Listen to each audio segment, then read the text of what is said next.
বাবার কিছু হলে রুবির বাবার কিছু হলে রুবির বাবার কিছু হলে চলবে আগুন করে করে এই অবিরোধ তুলে নেব আমরা আলোয়ারের চামড়া তুলে নেব আমরা আলোয়ারের চামড়া তুলে নেব আমরা যারা আমরা তুলে নেব আমরা বলা হয়েছে তুলে নেব আমরা আলোয়ারের চামড়া তুলে নেব আমরা নবনির্বাচিত এমপি ব্যারিস্টার রুমিন ফারহানা আপু আমাদেরকে নিয়ে সরাইল শহীদ মিনারে গেছিলেন ফুল দিয়ে বরণ করার জন্য, শ্রদ্ধা জানানোর জন্য। আমরা শান্তিপূর্ণভাবে গিয়েছিলাম, কিন্তু তারা আগের থেকে আনোয়ার বাহিনী হুতপেতে ছিল।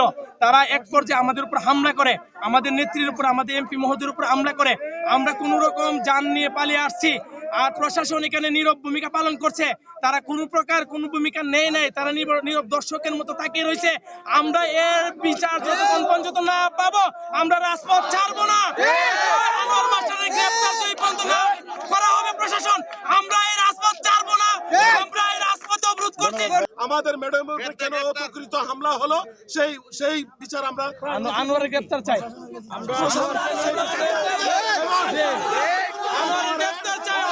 আমরা শহীদের প্রতি শ্রদ্ধা জানানো কি নিষেধ আছে কিনা?